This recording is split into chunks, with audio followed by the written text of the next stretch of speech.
What's up, YouTube world? How y'all doing, man? Yeah, I see the title. I'm going to break that down in just a second for y'all, man. Kanye West and Tupac are more similar than we know, than a lot of people are paying attention to.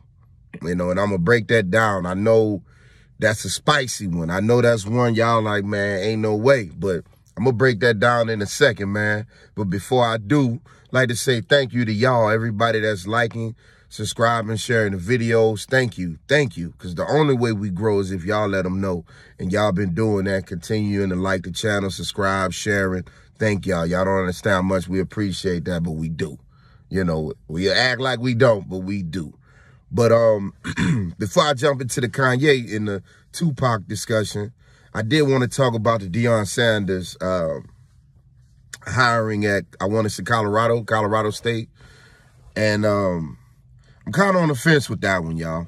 I'm kind of on the fence with it, to be honest with you. I understand Deion Sanders was the former head coach of Jackson State. I understand what he meant to Jackson State. But I also understand why he probably left for the money, to be honest with you. And right now, we're splitting our community down the middle, and nobody not seeing that that's their goal, is to have us on two different sides arguing over nothing, something that don't even have anything to do with our lives. We're talking about Deion Sanders. Now, let's break it down. On one hand, Deion going to Jackson State was major. A person of Deion Sanders' caliber, who, in my opinion, is one of the GOATs of football. I mean, the brother did it all. If anybody remember prime time Deion Sanders, man, probably the greatest cornerback ever, punt return, kickoff return, wide receiver. I mean, anything you put Deion at, he was going to get it. And he had that swagger that we all like, man. Like, Deion was just prime time, bro. Honestly, I think the NFL make the money that it's making today. The start of that was due to prime time, because before the 90s, the NFL wasn't getting that much hype like people think they were. And Deion Sanders was probably the biggest face of football in the 90s. So I understand when a guy of that caliber says, I don't want to take a head coaching job in none of the D1 popular schools, the LSUs, the Bamas, the Michigan, stuff like that. He said, no, I want to go to HBCU. And he took on Jackson State in the SWAC, right?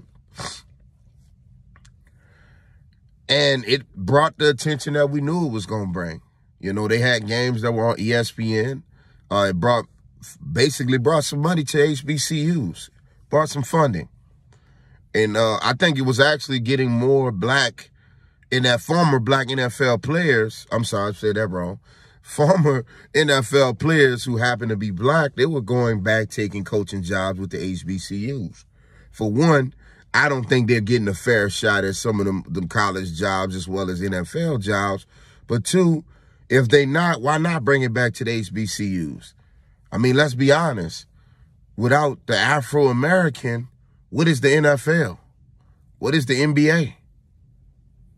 Who really watching it? Look at how they doped y'all, or they try to dope us. Let's say that. I'm going to say that better. Look at how they try to dope us into believing Tom Brady is a GOAT. But if he's the GOAT, I ask y'all, who will watch the NFL if the black players weren't in it? I ask you that. This ain't a race issue. It's just a facts issue. So anyway, Deion Sanders, you going back to Jackson State. You brought up the school, turned them around, brought some funding, did some good things. Promised that, I believe, made promises that you were never going to stay. And then now you move over to Colorado. You move over there to Colorado, y'all. And it's like, were you really taking the Jackson State job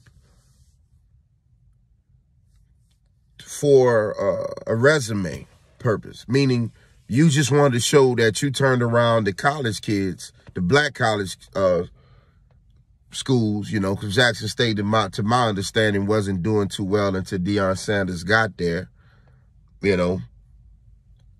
Just so you can show the D1 schools, look what I can do. Because like I said, I don't think them brothers get fair shakes. So maybe Deion's plan was always to go to a D1 school in the beginning. And because he didn't get an opportunity, he went to HBCU where he knew he would, turn that program around, use his celebrityism to get some of the top recruits from around the country, a few other top recruits from around the country to go ahead to the HBCUs, you know. And now that you got your resume, like, look what I did with Jackson State, now it's time to let me go to Colorado. Let me try to use my celebrity there to get some of these these top high school black players to come to Colorado. Or some white kids. I mean, everybody loved Deion. Let me get some of this talent to come to Colorado and turn it around. Maybe. I don't know, you know. But I will say, it got us looking at that coach who didn't want to shake Deion Sanders' hands. Got us looking at him a little different now. You see, I didn't want to do a video trying to talk ill of that coach or even talk about that incident. Because when that coach said Deion ain't swag, everybody jumped on his case like, oh, you sound like a hating sellout, brother, blah, blah, blah. You mad because Deion back in the school.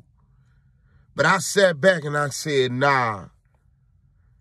What that brother trying to tell y'all without losing his job is Deion ain't really with us. He really don't care about our kids or the kids in the SWAC or the HBCUs, the black kids.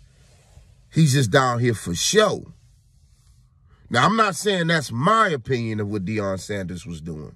I'm saying that's what the brother seemed to me what he was trying to call out. Okay? So, sorry, y'all. I'm in my office. Y'all know how I do. We gonna get interrupted like that. Cause disrespectful interrupting my doggone video. Anyway. But it's, like I said, it made me look at that coach differently. It made me think maybe he was on to something. And the same people condemning Deion was condemning him, defending Deion. And one of my clients, shout out to my partner, Daisy. Because he was one of the cats who've been telling me for like the last 11 months, bro, you know Deion gonna leave Jackson State, right? He's just looking for a D1 job. And I ain't gonna lie, the first 3 times he talked to me, I didn't really want to. I'm like, nah, bro, you can't be saying that. Come on, G. Come on, bro. But nah, he was right. That was the first cat, and he was adamant on it, that Deion was gonna leave. And then when Deion get up there, if I ain't swag, who's swag? If I ain't swag, who's swag? Do that mean anything to y'all now? Does that have the same meaning that it had when he said it? If I ain't swag, who's swag? Well, nigga, you ain't swag. And I ain't mad at you, because on the flip side, excuse me, on the flip side, when did Deion Sanders ever say he was an advocate? See, black people, we make this bad mistake of, we look at every celebrity as a savior sometimes. And we judge them when they don't want to be an activist, as if they don't have a human right to go do their thing. I'm not mad at Deion for going to do his thing with Colorado. My only issue with Deion is don't set the false precedence that you was going to be here to stay with the HBCUs knowing deep down inside you was heading to Colorado, heading to a D1 first chance you got, first opportunity you got. Or maybe it wasn't the first opportunity. Maybe it was the 30th opportunity. He just said, you know what? How many times y'all want me to stop turning down $1 million checks? How many times y'all want me to keep turning this down? You know, or maybe he didn't like the program going on in Jackson State and saw opportunity where he had better leverage somewhere else. I don't know. But what I do know, we need to get off this F Deion, I'm riding with Deion shit. Because Deion, at the end of the day, is the same as one of us. Somebody out here from the bottom trying to make it. Now, he got him a little money. I give him that. But him going to get more money is no different than you on your job on a promotion or a raise. Or going for a better job. Now, I know what we could have did with the HBCUs. I get what could have went going forward. But that ain't going to happen. As far as with Deion Sanders involved. And that's cool. Because he left Jackson State in good shape. That other coach got a chance to get that's going to have TV contracts, and it's up to him to keep that school doing their thing. All right? They got media appeal now. So, okay, Deion went to Colorado. But let's get some more black. We got Ed Reed out there that can coach some of them schools if he wanted. We got other black Hall of Fame guys that can coach HBCUs. So let Deion go to Colorado, y'all. We got other guys. We got other ways of getting it. I tell you what, black folks, if y'all mad with Deion and y'all want to say to hell with Deion in the D1 schools, I tell you what. The next year when the HBCU football players go to play and they near y'all, I'm not talking about folks who got to drive 4 or 5 hours to go out. I'm talking about the cats who you know is a HBCU or a junior college within 30 minutes of a drive from you. Well, I need you to go buy tickets to that game. I need you to go donate to that school. I need you to give back. If you mad with Deion, and you felt like Deion sold us out, get off your behind and give back to them HBCUs your doggone self. Stop looking for the funding from somewhere else. If we say we can't depend on black celebrities, cool. Let's get it ourselves. Let's get it ourselves. And moving forward from Deion Sanders, and let me jump into what I wanted to talk to y'all about. And I'm sorry, y'all, I had to warm up with the Deion story because when I talk about this Kanye West and Tupac comparison, I better come with it and get it right. I better come with it and get it right. Now, let's look at the two individuals. I know y'all probably looking at me like I'm crazy saying that they got more in common than they do apart.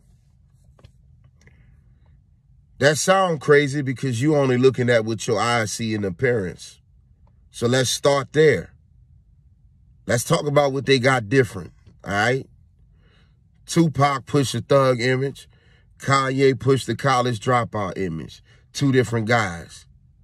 One sound like he from the streets. One sound like he play video games. I get it.